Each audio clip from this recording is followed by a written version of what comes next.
I was 17 when it happened. My name's Zach, and by then I had already learned the golden rule in our family. Keep your head down and don't rock the boat. Especially when it came to my mom. She was the queen of our suburban kingdom. Polished smiles at church, passive-aggressive texts in the family group chat, and a way of rewriting history so smoothly you almost believed it. Almost. My dad, quiet and worn down, mostly stayed out of it. My younger sister Maddie was her golden child. Dance recitals, honor roll, homecoming court, the works. Me? I fixed up my grandpa's old pickup truck and got a part-time job bagging groceries. That was apparently all the proof my mom needed that I was going nowhere fast. My grandpa, though, he always saw me differently. I used to help him with odd jobs around his property on the weekends, fixing fences, patching up the barn roof, even just raking leaves while he told me stories about how men used to do things. He was one of those guys who didn't say much unless it mattered, but he always made sure I left with a 50 in my pocket and a jug of sweet tea to take home. He never came out and said he was proud of me, but he didn't have to. He just was. Every year on my birthday, he'd handwrite me a card. Not one of those glittery ones from the drugstore. I mean real paper, folded in half, shaky handwriting, always with some kind of life advice. Don't borrow what you can't pay back. Listen more than you speak. Stand up when someone shakes your hand. And every time, there'd be a check inside. Nothing insane, usually 50 or $100. Just enough to fill my gas tank and buy myself a greasy burger without feeling guilty. I always thanked him. I never expected more. That year, my 17th, my birthday landed on a Sunday. My mom insisted on a family brunch at our house. I use that term loosely because what she really meant was that she and Maddie would pose for Instagram while I played host, reheating frozen waffles and making sure there was enough orange juice. Grandpa was the last to arrive. I heard his old Buick crunching up the driveway and practically ran outside, if only to get a break from Maddie's shrieking over a smudged eyebrow pencil. Grandpa looked tired. His gray cardigan hung looser than usual, and his face was more sunken, but his eyes lit up when he saw me. We hugged, quick and firm, and he handed me an envelope with my name written in his usual blocky print. I tucked it in my pocket and promised to read it later. He patted my shoulder and nodded, like he always did. Brunch was the usual performance.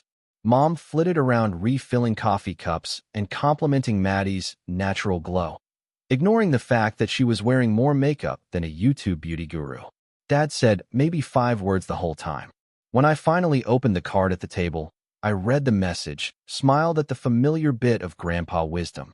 Work hard, even when no one's watching, and then unfolded the check. It was for $100. I blinked, surprised. That was more than usual, but not wildly out of character. I smiled at him across the table. Thanks, Grandpa, I said, lifting the check. This'll help a lot. You didn't have to. He frowned, confused. What check? I held it up. The birthday one. $100. That's really generous. The room went silent for a moment. Maddie paused mid-selfie. My dad shifted in his chair, but my mom's fork clinked loudly as she set it down and stood up. I'll get more syrup, she muttered, disappearing into the kitchen. Grandpa leaned forward, squinting. Zach, I didn't write you a check this year. I laughed awkwardly, thinking maybe he forgot. It's okay. I really appreciate it. No, he said slowly. I wired you money. To your savings account. A week ago. $100,000. You ever feel the air get sucked out of a room? That's what happened.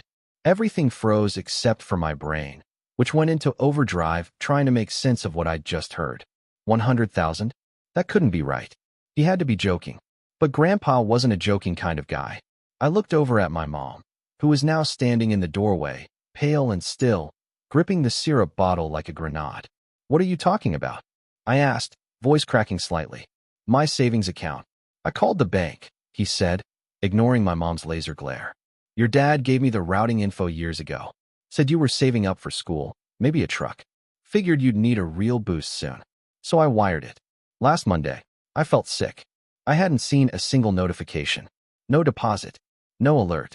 My bank app showed the same sad 3-digit balance it always did. I stared at Grandpa, then turned to my mom. She blinked, tight-lipped. That's not. I mean, we should talk about this later. What later? I said, louder than I intended.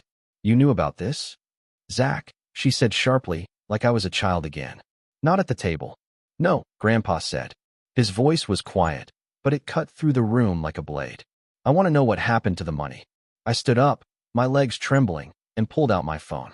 I opened my banking app again, double-checking every tab, every account, even the one I hadn't touched since I was 13. Nothing. No deposit. No trace. My mouth went dry.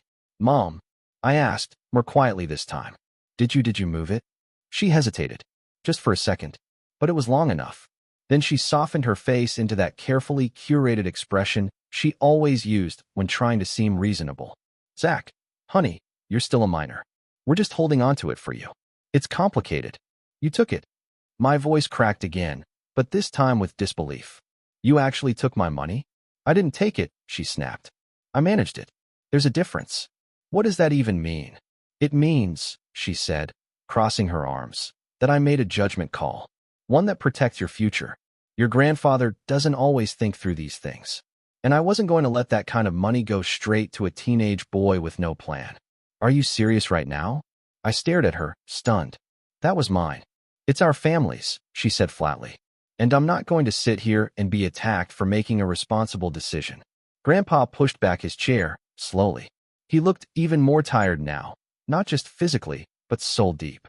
Like something in him had cracked. I gave that to Zach, he said. Not you. Not your husband. Him. She didn't respond. She just stood there, arms crossed, mouth pressed into a line, refusing to look at either of us.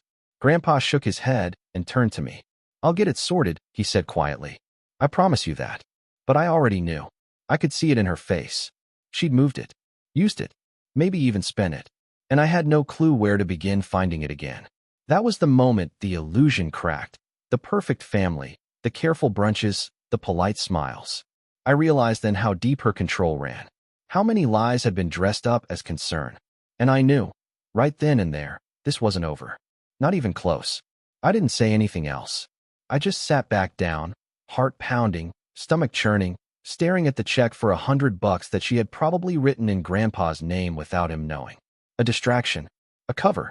That night, while everyone was pretending nothing had happened, I lay in bed with my laptop open, logging into every bank, every email, every financial account I could remember ever having.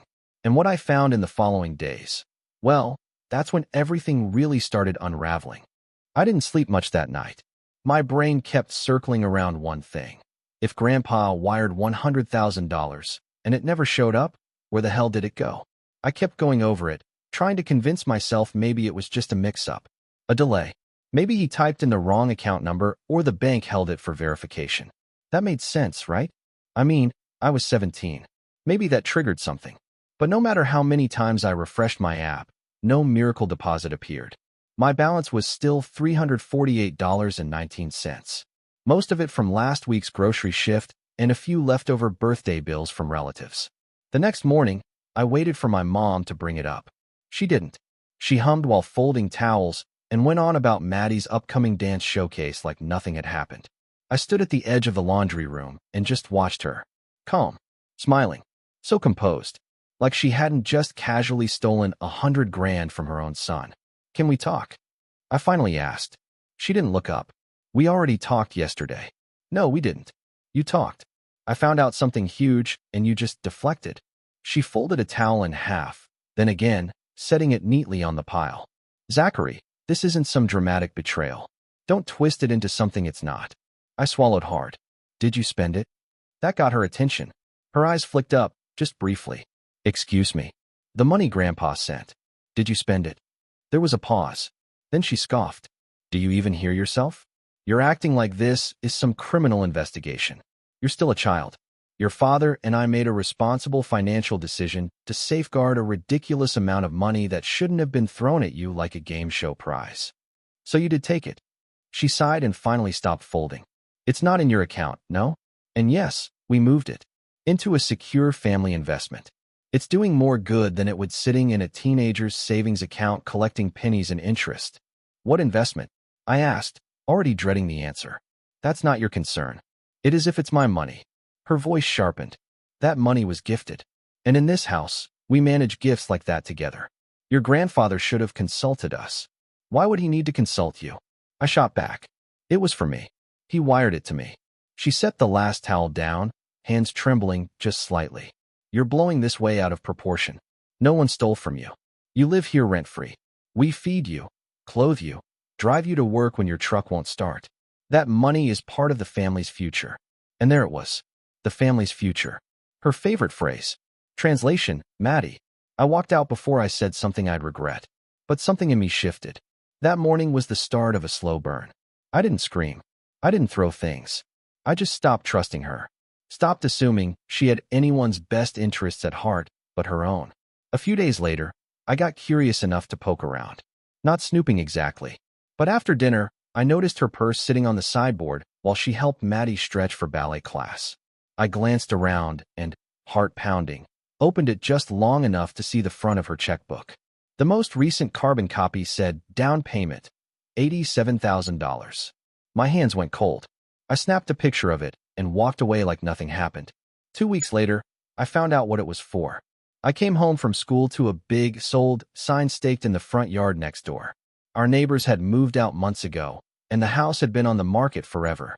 I didn't think anything of it until my mom greeted me with her usual bright smile. Guess what, she said. We're buying it. I blinked. What? She laughed. Next door? Isn't that amazing?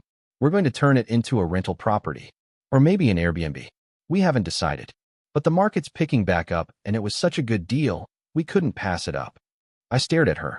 You used my money to buy a house. Don't be dramatic, she said. It's an investment. And someday, when you're older and understand how finances work, you'll see how brilliant this is. I felt like I'd been punched in the stomach. You bought a house without telling me. With money that was meant for me. She rolled her eyes. Oh, please, Zach. You're 17. What were you going to do with it? Buy video games? Waste it on a truck with rims? That house will triple in value by the time you're 30. That's not the point. Then what is? I clenched my fists. You didn't even ask. You didn't tell me. You just decided it was yours. She went quiet for a moment, her smile faltering. Then she leaned in and lowered her voice. You live under this roof. You don't pay a dime in bills. Your grades are average. You're not getting scholarship offers. Maddie, on the other hand, is working her tail off every day in honors classes and dance and student council. She's earned our support. I blinked. What does Maddie have to do with any of this? She's going places. She has potential. And she'll need help soon. College applications, private coaching, maybe even a car. We need to think about what's best for everyone. I didn't respond. I just turned and walked away. Again, because deep down, I knew if I stayed in that room, I'd say something that'd fracture everything.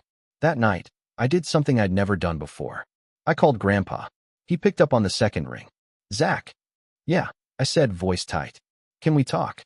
We met at a diner on the edge of town. One of those places with cracked leather booths and a jukebox that never works. I told him everything. I showed him the bank screenshots, the checkbook photo, even the listing for the house next door.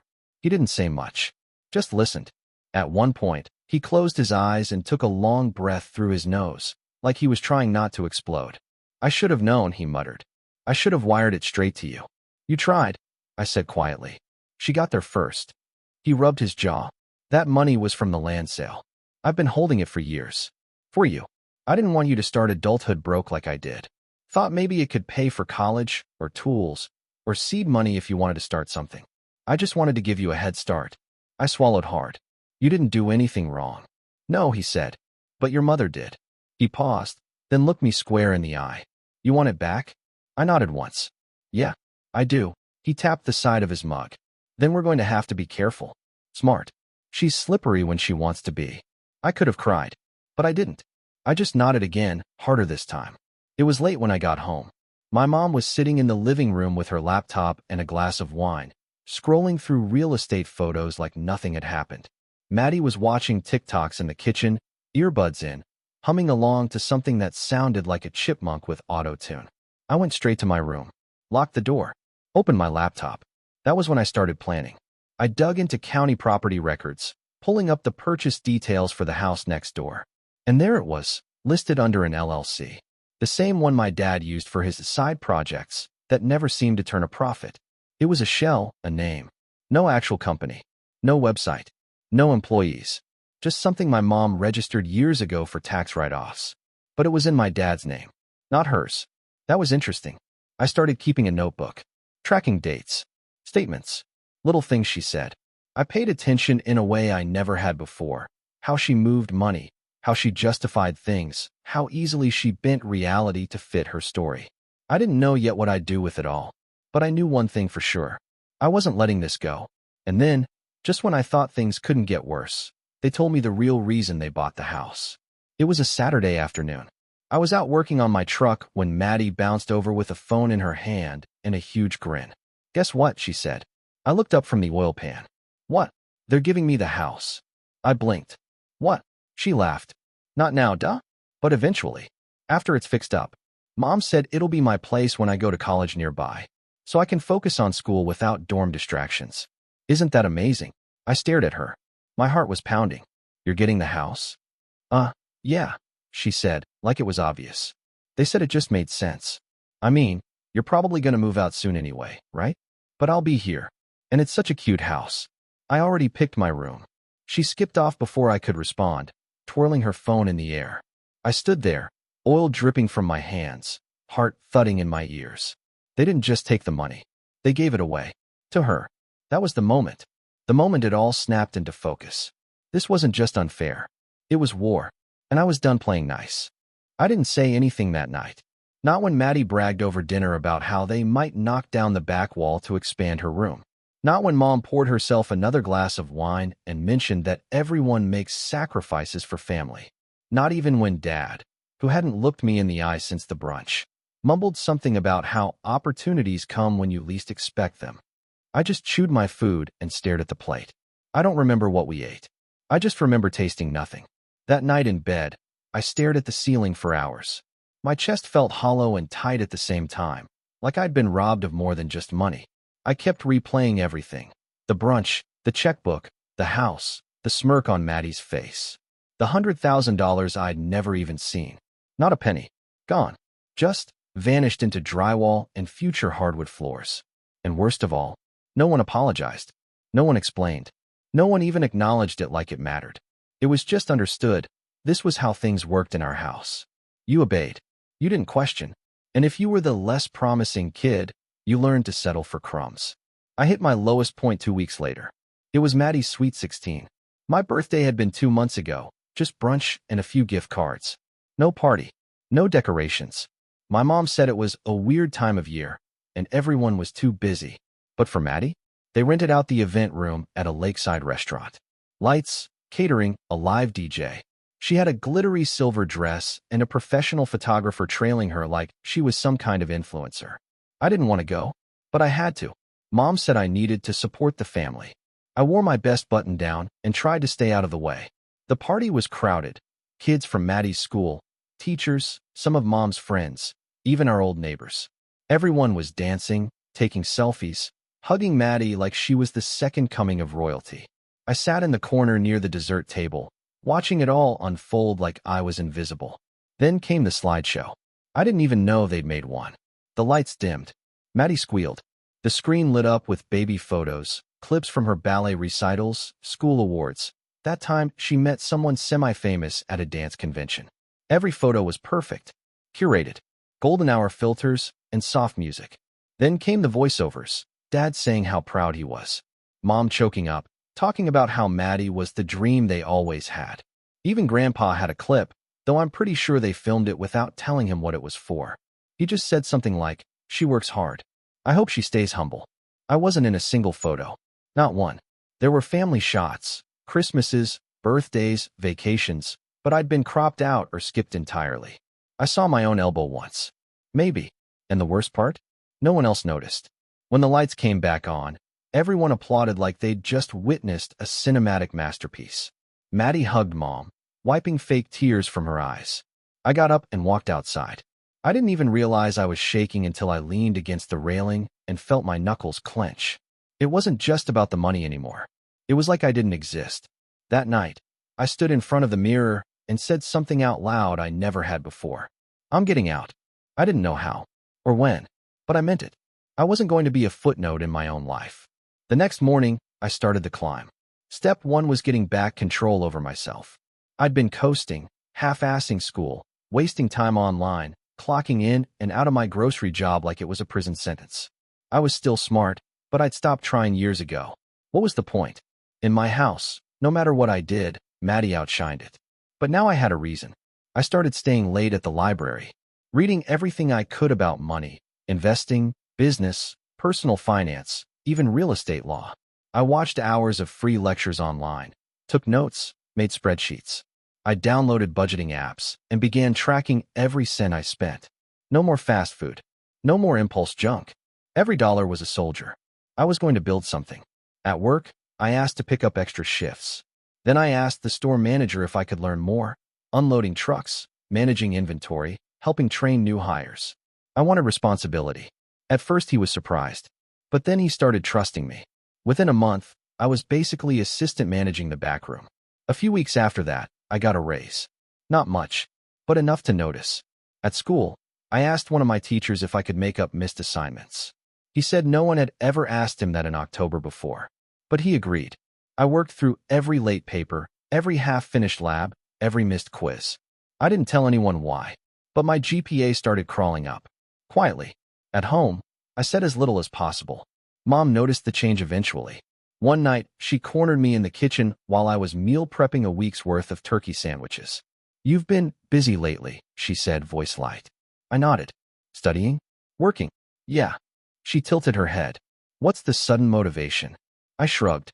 "Just figured it was time." She smiled like she didn't believe me. "Good. Keep it up. It'll look good on scholarship applications. Maybe we can even." I cut her off. "Don't worry about it." She blinked. "About what?" "Scholarships. I've got it handled." Her lips pressed into a line. She didn't like that. I could tell. She liked control. Liked being the savior. Me being self-sufficient didn't fit her script. But she didn't push it. Not then. 2 weeks later, Grandpa called me. "I've been thinking," he said, "about what you said. About not seeing a dime." I braced myself. "I want to make it right," he continued. "I talked to a lawyer. I'm changing the terms of my will." My heart skipped. "What?" "I'm not going to live forever," he said bluntly. "And I'm done trusting your mom with anything related to money. You're getting the farm." I froze. "Grandpa, no arguments. I've already started the paperwork. It'll be held in trust until you're 18. But it's yours. That place was built by our family, and I'll be damned if it becomes some Instagram photo op for Maddie's engagement party." I didn't know what to say. I'd grown up on that land. The barn, the creek, the little shed where Grandpa kept rusted tools and stories from the war. It was the only place that ever felt like mine. And now it was. "Thank you," I whispered. He grunted. "Don't thank me yet. We're going to clean it up, fix the roof, maybe plant a proper garden. You'll need help. I'll be there this weekend." Good. From that moment on, every free minute I had went into rebuilding that farm. I cleaned gutters, hauled junk, painted walls. Grandpa showed me how to install insulation and check for termite damage. We patched up the barn roof together while listening to old jazz cassettes. And while we worked, he taught me more than I'd ever learned in school. Not just about carpentry or tools, but about people. How to read contracts. How to see through polite lies. How to trust your gut. That place became my sanctuary. But I didn't tell anyone at home. I didn't tell them that the land was being transferred to me. I didn't tell them that I'd started an online business reselling refurbished tools I picked up at auctions. I didn't tell them about the part-time internship I landed with a local contractor who liked my hustle. I didn't tell them anything, because they weren't entitled to it. They never once asked me how I was doing. They didn't notice that I was gone more often, that my bank account was slowly growing, that I was getting stronger, more confident, more grounded. They didn't see the change, because they weren't looking. Maddie was too busy shopping for new furniture for her future house. Mom was too busy showing off that they owned 2 properties now to her book club.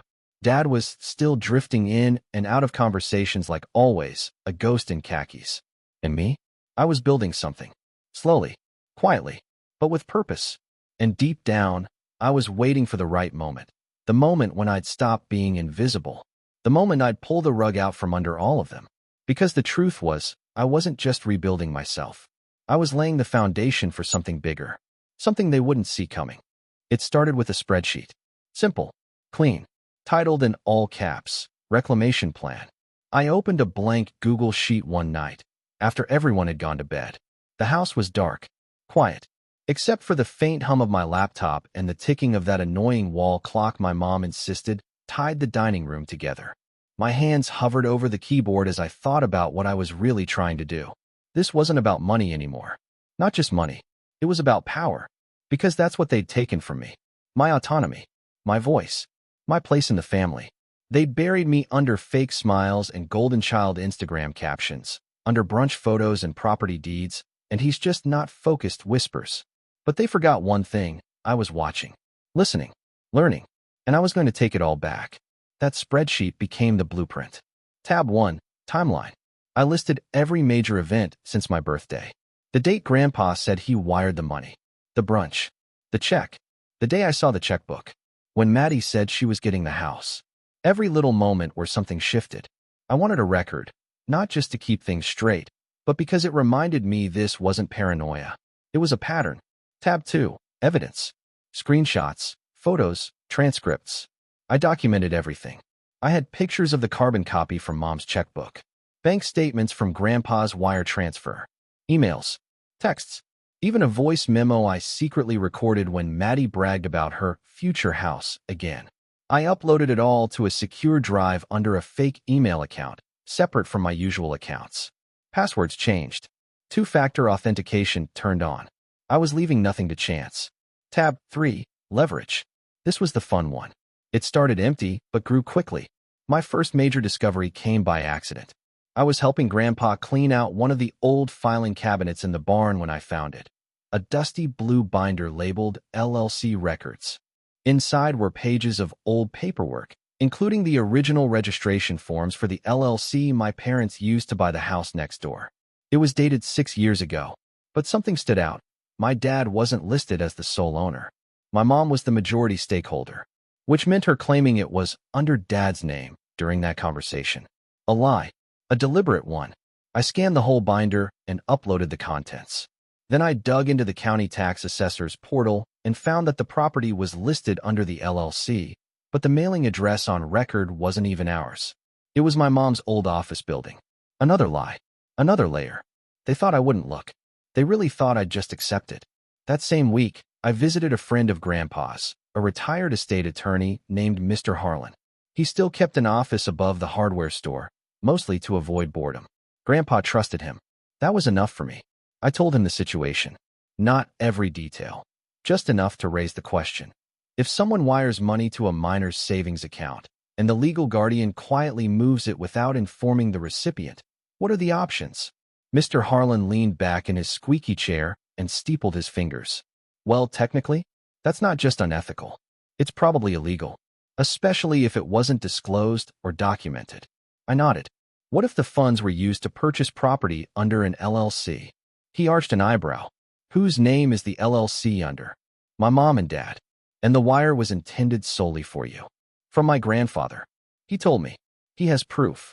Harlan exhaled slowly. You may have a case. Especially when you turn 18. I paused. What if I don't want to go nuclear? He smiled faintly. Then you start by applying pressure. Quietly. Letting them know you know. People like that, they're not afraid of consequences. They're afraid of being seen. I left that meeting with a folder of advice and a strange sense of calm. I wasn't alone anymore. Over the next few months, I kept working, saving, studying.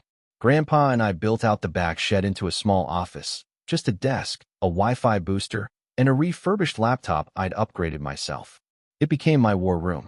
I started a small business refurbishing tools and farm equipment, listing them online with the help of a friend from school who was good at digital marketing.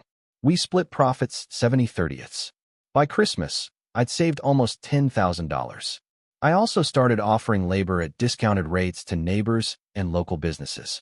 Not glamorous, hauling lumber, cleaning gutters, fixing minor electrical issues. But every job taught me something. Every task gave me more independence. My parents didn't notice. Or if they did, they chalked it up to me finally growing up. Meanwhile, I fed them just enough to stay under the radar. Work's been busy. I'm saving up for a better laptop. Just thinking about community college, nothing crazy. They nodded, mildly impressed, but never asked too many questions. Why would they? In their eyes, I was still playing catch-up. Still the background character in Maddie's highlight reel. But the tide was shifting. It really started to turn when Grandpa got sick. It was subtle at first, missed appointments, forgetting small things. Then one day, he got lost driving home from the post office. The doctor said it might be early onset cognitive decline. Maybe Parkinson's. Maybe something worse. We didn't know yet. But we knew one thing for sure. He needed to get his affairs in order. That's when he called another family meeting. It happened at the farm, in the living room, just like the old days. Mom, Dad, Maddie, and me. Grandpa stood in front of the fireplace, hands shaking just slightly, holding a thick manila envelope. I wanted you all here, he began, because I'm making some changes. Mom tilted her head. Changes to what? To everything, he said. My will, my trusts, my power of attorney. Mom's smile faltered. Dad, we can help with all of that. There's no need to rush into legal decisions. I've already filed them, he said. These are just copies. She froze. Filed them with who? County, my lawyer. And Zach. He handed me the envelope. Inside was everything.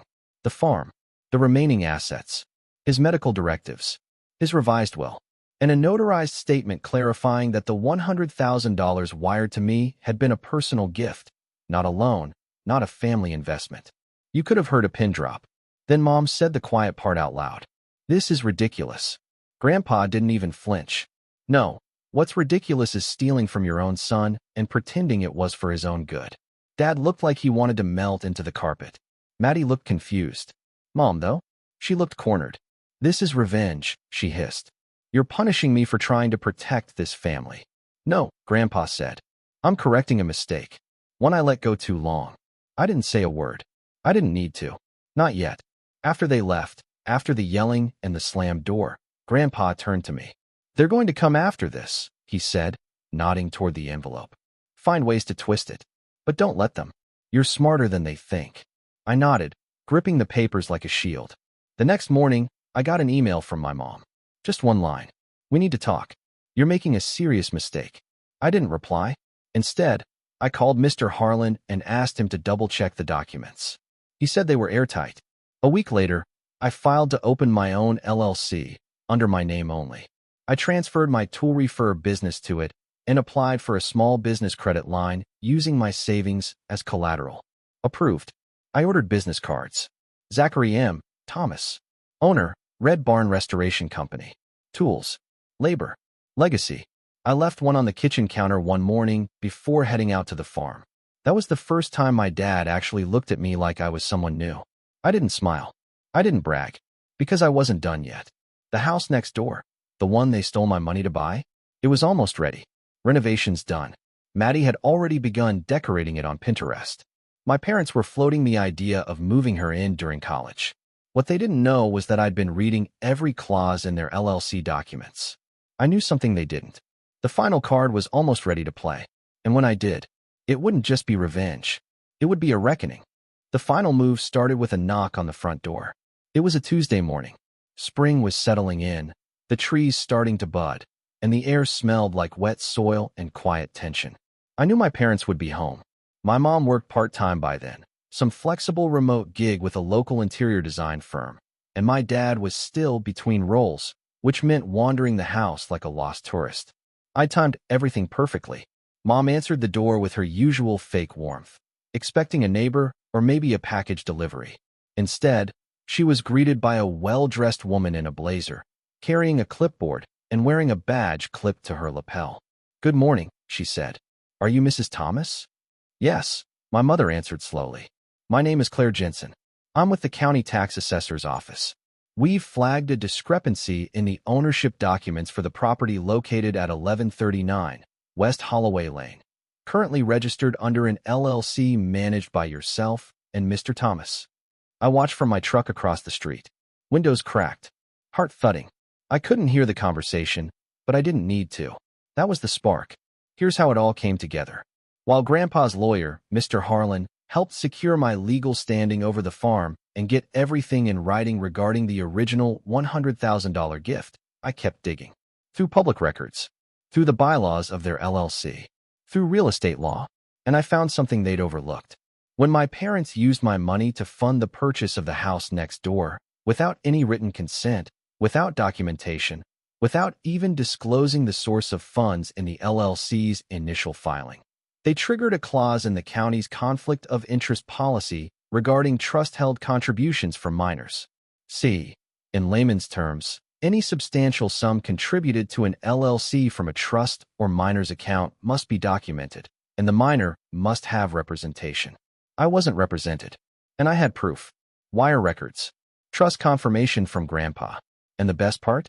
Because the money came from outside their own joint funds, from my grandfather to me, and was repurposed into their LLC without disclosure, it created a breach of fiduciary duty, especially since they were the ones legally responsible for safeguarding my assets as guardians. In other words, they stole. And now, the county was investigating. After the visit from the assessor, everything unraveled fast. First came the calls, voicemails, messages. My mom left me 5 in 1 hour, ranging from fake concern to veiled threats. Zachary, this is your mother. We need to clear up this misunderstanding before it becomes a bigger issue. This is ridiculous. You don't understand how business works. Call me back. We raised you. We gave you everything. And this is how you repay us. I didn't respond. Not yet. Instead, I showed up 2 days later with Mr. Harlan at my side and a folder full of papers. We didn't meet at the house. That would have given them home field advantage. We met at the county mediator's office. Neutral ground. They looked tired, panicked. My mom had lost that practiced poise she always wore like a mask. Dad sat slumped, eyes darting between me and the documents. Maddie wasn't there. She still didn't know what was coming. I assume you're aware why we're here, Harlan began, his voice calm. My mom opened her mouth, but Harlan held up a hand. This won't take long. He laid out everything. The initial gift, the illegal transfer, the misuse of funds, the real estate filing error, the tax implications. My parents tried to deny it at first, claimed family money is shared and Zach didn't need it. But the law doesn't care about favoritism. The law only cares about paper trails. And I had the receipts. Harlan offered a deal. They could avoid formal charges and a full audit by signing over the house immediately. All of it. Title transfer. LLC dissolution. In exchange, I wouldn't pursue damages or back taxes. They stared at me like I was a stranger. This is extortion, my mom hissed. No, I said quietly. This is accountability. It took an hour, but they signed. I walked out of that building as the sole owner of 1139 West Holloway Lane. It was mine now, and I wasn't done.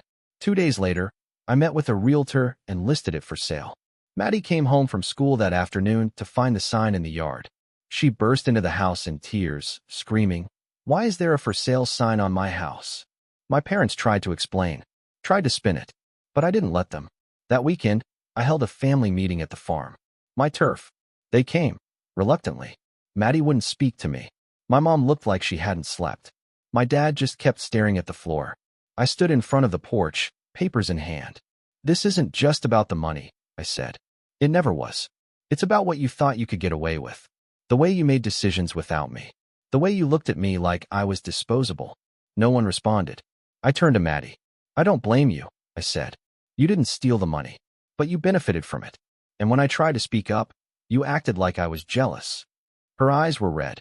You humiliated me. No, I said. You were building your future on stolen bricks.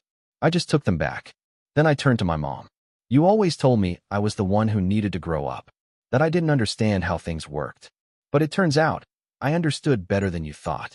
I watched. I learned. And I built something, without you, from scratch. I laid the final paper on the porch railing. I've spoken with Grandpa's medical team. I filed the documents. I am now his legal medical power of attorney and financial custodian. Her jaw dropped. You can't do that. I just did. She lunged forward, furious. You think you're better than us now? Because of some farm and a flipped house? No, I said. I know I am. Because I didn't need to lie or steal to get here. She backed off. I didn't raise my voice. Didn't curse. Didn't gloat. Because this wasn't about vengeance anymore. It was about peace. They left in silence. No dramatic outbursts. Just the sound of tires on gravel and a slammed car door. 3 months later, the house sold. I put most of the money into a separate trust, one that Grandpa helped me set up. A chunk went into the farm, where we built out a greenhouse and started a local produce business. Red Barn Restoration Company became Red Barn Living, tools, labor, and fresh-grown vegetables. Small but proud. Grandpa's condition stabilized for a while. We spent long afternoons watching storms roll in, sipping lemonade, and listening to old blues records. Sometimes, we didn't even talk. We didn't need to. Maddie and I haven't spoken since. My dad eventually emailed me a long, rambling message about regrets and family and how things got away from us. I read it. I didn't reply. My mom sent a birthday card 6 months later. Inside was a $100 check. I mailed it back. No note. Just the check. I didn't need their approval. I didn't need their validation. I had my name on a deed, a business license in my pocket, and a grandfather who looked at me with real pride. And for the first time in my life, I finally felt like I was home. They took my future without asking, so I built a new one without them.